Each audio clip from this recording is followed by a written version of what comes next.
Namaskar, dear viewers. Very good afternoon. I, Dr. Renu Tomar, welcome you back on CEC Live Lectures.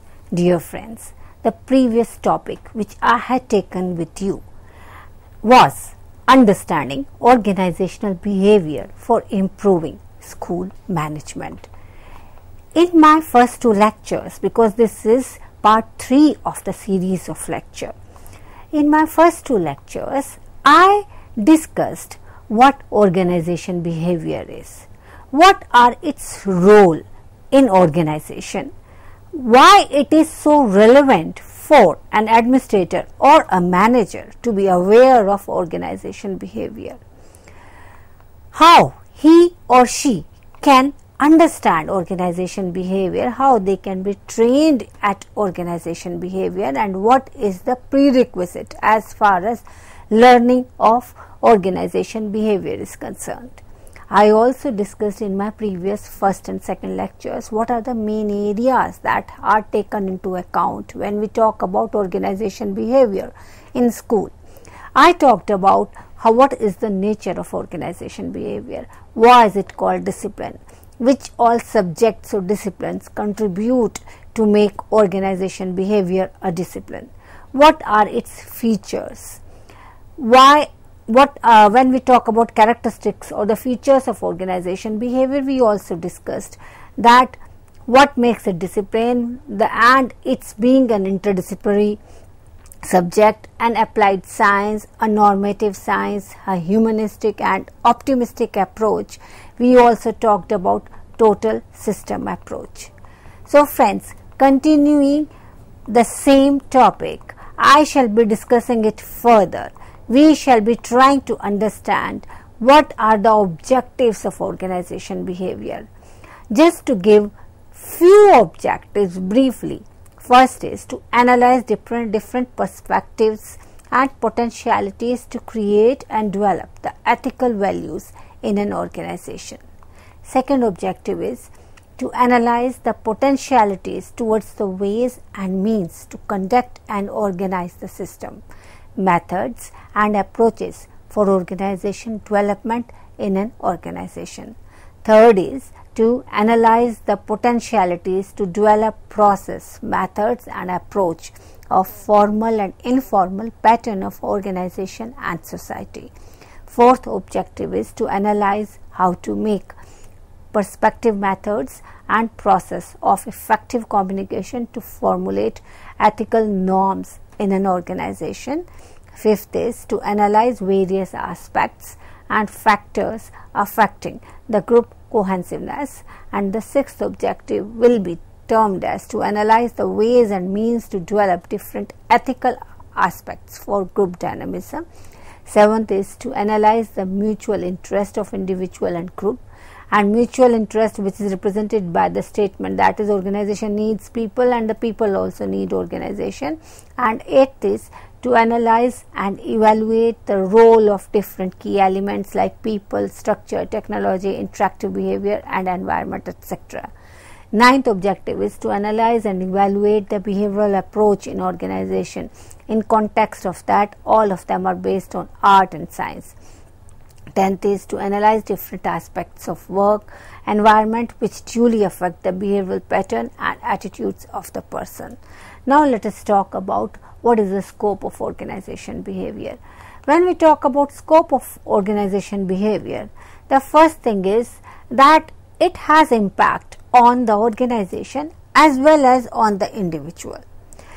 So when we talk about scope of organization behavior, the most important aspect is that the personality needs to be studied. Personality needs to be matched with the work of the employee, because it has been observed by various researchers, various administrators, that there is impact of personality on performance. Friends, this point we shall be discussing in detail today. Second important scope of organization behavior is employee motivation.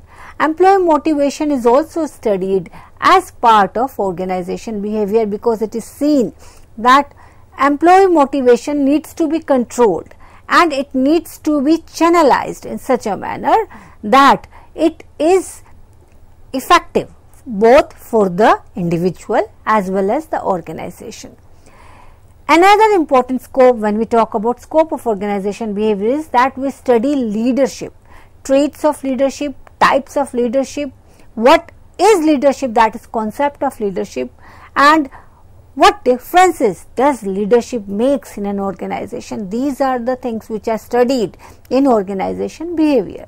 In organization behavior, we also try to study how teams are to be created, how groups are to be creative in such a manner that they remain effective. The individuals remain effective, the teams become effective, the groups become effective. Then in organization behavior, we also study different organizational structure, and accordingly we choose or finalize the structure which is to be used for particular organization. An important aspect which we need to study in organization behavior is individual behavior, attitude as well as learning patterns. Learning theories are also covered in organization behavior, not from the perspective of the child as it is done in the psychology, child psychology in particular, rather they are done from the perspective of management, from the perspective of efficiency of an organization, from the perspective of effectiveness of the individual. Then we also study perception. Along with the theories of perception, we also try to analyze that how that has to be channelized again to improve the organization. In organization behavior, we also study how to design and develop effective organization, as well as job design is a very important topic which is covered in organization behavior. In organization behavior, we also study impact of culture on the behavior of the individuals as well as behavior of the group or the team. Management of change is also studied in organization behavior, and management of conflict and stress is also one of an important topic along with the organizational development, which is studied in organizational behavior. So from here on, what we understand is that in OBE we understand organizational culture, we understand transaction analysis, we understand group behavior, power and politics, we understand job design, we understand emotions, we study emotions so that they can be utilized as to improve efficiency and effectiveness of the individuals in an organization. Now let us try to understand that how personality has an impact on the performance. In fact, it has been seen the personality of the individuals is different, and those personality traits have to be understood by the manager or the administrator, whosoever is in the helm of affair, because here we are talking about the school. So here when we talk about the manager or the administrator, we are talking about the principal or the vice principal or the headmaster. So that individual should be aware of the basic traits, the personality traits of the individual. He or she should be aware of what personality refers to. In fact, personality refers to relatively stable pattern of behavior and consistent internal status of an individual. That means which derive a personal behavior tendencies. So job performance of the employee is considered as an important aspect in the management of human resource. It comes under the aspect of encouragement, acquisition, development, care, etc. Performance dependent on several among the factors which have an impact are productivity, efficiency, effectiveness, commitment, absenteeism and turnover. These are the basic aspects of the organization. Let me repeat them again. Productivity, efficiency, effectiveness, commitment, absenteeism and turnover. These are the individual's parameter, and these parameters have an effect on the working of the organization. So the personality traits are important factor, and they are the best predictors to job performance of the employee.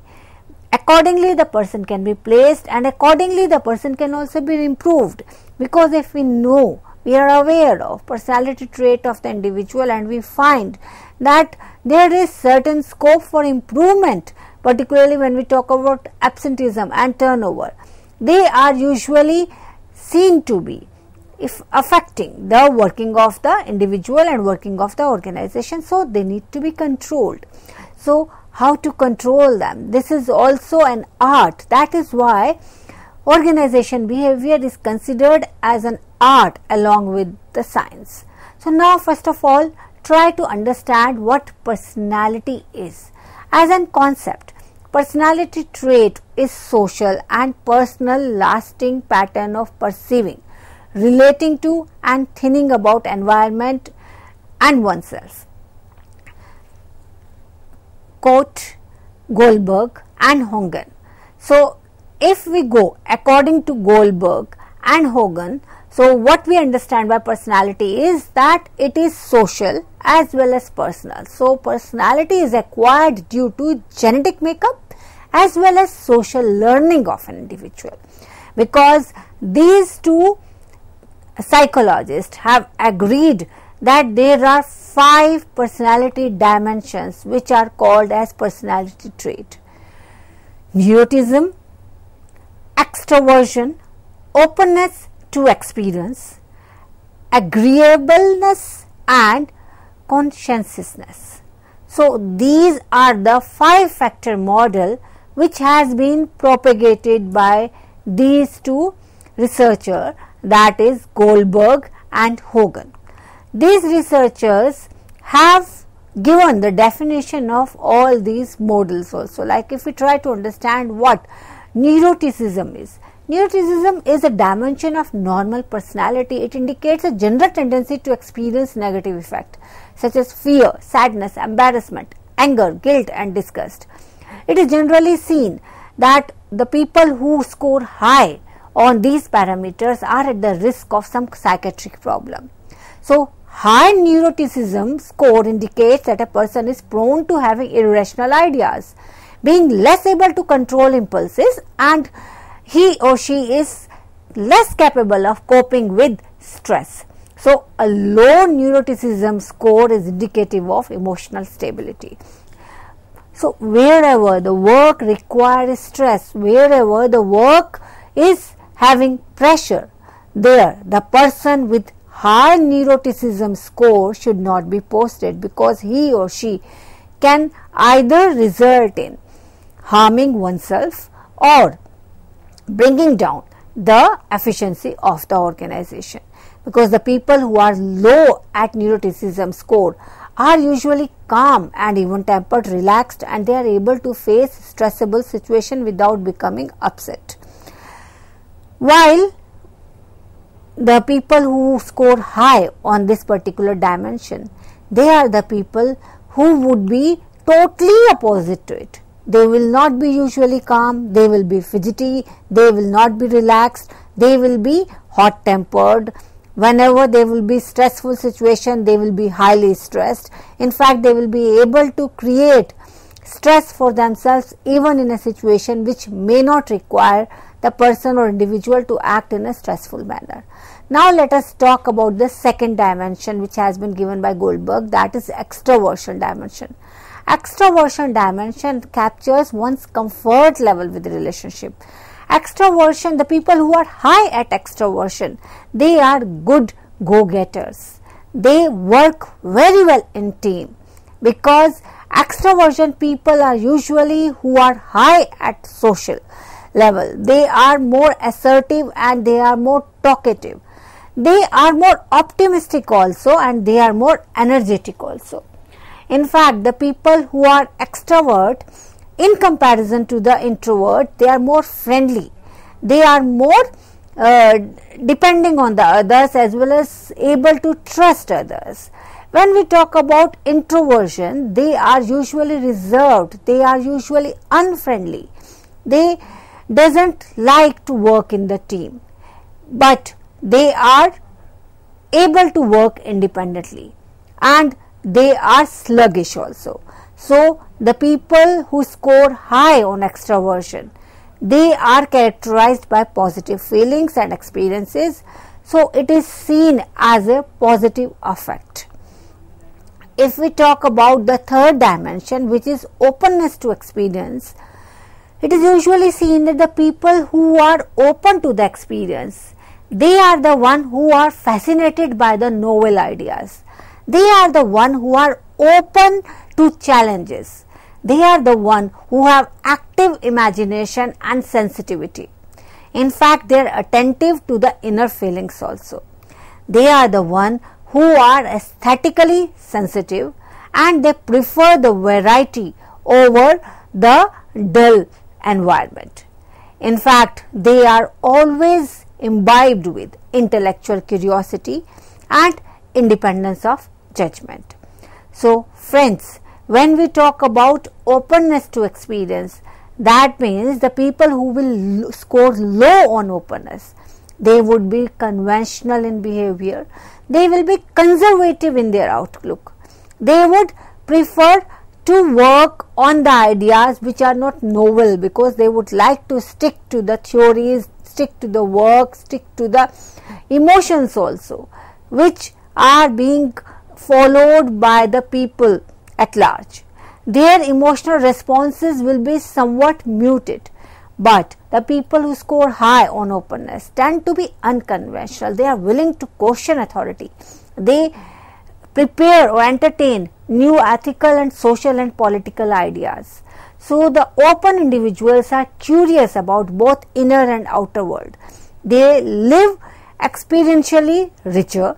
They are willing to entertain novel ideas, unconventional values, and they experience both positive and negative emotion more keenly than the people with the closed, those who score lower at openness, or we can say those who are closed. So they are capable of being trained at the work which require challenges, which require a lot of thinking, which require brainstorming. The fourth factor which has been pointed out is agreeableness dimension. What does agreeableness means? Generally, the people who score high on agreeableness are fundamentally altruistic, sympathetic to others, they are eager to help, and in return believe that others will be equally helpful. So they are the people who are very positive about the others, so they can work well in the team because they wouldn't like to differ with the other people in the team. The disagreeable or antagonistic people in opposition to that are egocentric. They are skeptical about others' intention and competitive rather than cooperative. The people with high agreeableness can more easily control their negative emotion, and they are good at teamwork in comparison to the people who score low, or those who are antagonistic people, or the people who are disagreeable on most of the aspects in working of an organization. The fifth factor is consciousness dimension. This is measure of reliability. As the word itself says, it refers to self-control and the active process of planning, organizing and carrying out tasks, unquote, Barrick and Mount, 1993. So, according to Barrick and Mount, the conscientious person is purposeful, strong-willed and determined. So, those who are good, those who are leaders, they would be the one who are good, who score higher on this particular parameter, because consciousness is manifested in achievement orientation. They are usually hardworking and persistent, and they aim at success. They are the one who are dependable because they are responsible and careful. They follow the order. They are orderliness, planful, organized. On the opposite, the people who score lower on this particular dimension are the one who are annoying, who are compulsive about the neatness, who have the work alcoholic behavior. So, if a person score higher as far as consciousness is concerned, it's very much probable that the person become work alcoholic. and the person may become compulsive follower of certain aspects. Here I give the example of compulsive neatness. And the low scorers may not necessarily lack moral principles, but they are less exacting in applying them. That means when it comes to organization, we have to choose the people who are good as far as consciousness dimension is concerned, because it is measure of reliability, but it should not be so high that the individual becomes compulsive about certain aspects or become work alcoholic, because generally the people who are work alcoholic, it's usually found that those people are not able to have the individuals who work with them happy, because they expect the people also to work at the same pace and the same level at which they are working. So result is that the environment become negative. So here we need to keep it in check. We have to have the employees, we have to choose the people particularly for the leadership who are high scorer as far as this particular aspect is concerned, but not so high that they become low as far as the team working is concerned, or able to get the work done from the individual, so that they shouldn't be creating stress amongst their subordinates or their colleagues. So overall, researchers are on consensus that agreeableness is positive and significantly it predicts the job performance of the employees. Openness to experience trait is also important because it refers to personality characteristics as curious, creativity, broad-minded, intelligent and imaginative, and these traits are particularly required in the individual who is working at the management level, and even amongst the teachers also, because the teachers have to be open-minded. If they are not open-minded, they are not broad-minded, they are not imaginative, they will not be able to appreciate the students having the broad-mindedness or being curious. So we need teachers, we need people in our organization, that is school organization, who are open to the experiences. We also need people who should be having this trait of agreeableness. So these characteristics lead individual towards active participation in learning opportunity. So because school, when we talk about school, this is a place where everybody is a learner, may it be the teacher, may it be the student, because if teacher is not a learner, then the teacher wouldn't be able to inspire their students to become learner. In fact, few researchers are of the opinion that openness to experience trait can predict the performance in job where communication and interactions are high among the employees. So it's very important, particularly as we have already discussed, that openness to experience is a trait which is required in the school particularly. There is a positive and significant relationship in openness to experience and job performance of the individual. Now let us talk about employee motivation. What is motivation? Motivation is derived from the Latin word which means moveo. Moveo, as the word itself connotes, it means movement. So being motivated means one should be able to move ahead as to take the challenges, as to score high as far as the working is concerned, as to work hard. So motivation is essentially an underlying drive of the individuals to accomplish tasks and goals. There are many factors which influence employee motivation. Environment of the organization is one of an important factor which has an impact on the employee motivation. Another important aspect which has an impact on the employee motivation is that what kind of structure do we have. Usually it is seen that in the organization which has kind of open structure, who doesn't have lot of hierarchy being followed, in those organizations people remain more motivated.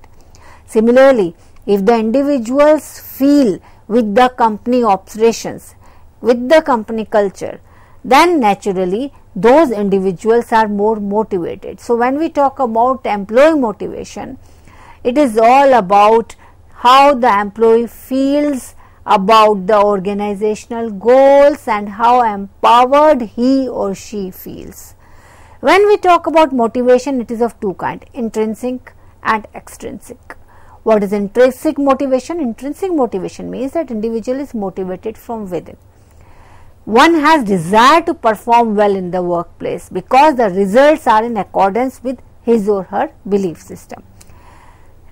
Intrinsic motivated people are the individuals who have the deep rooted belief that the individual is able to achieve. If the individual is able to achieve in an organization, that achievement is of the individual as much as of the organization. They are the individuals who have the qualities like acceptance, curiosity.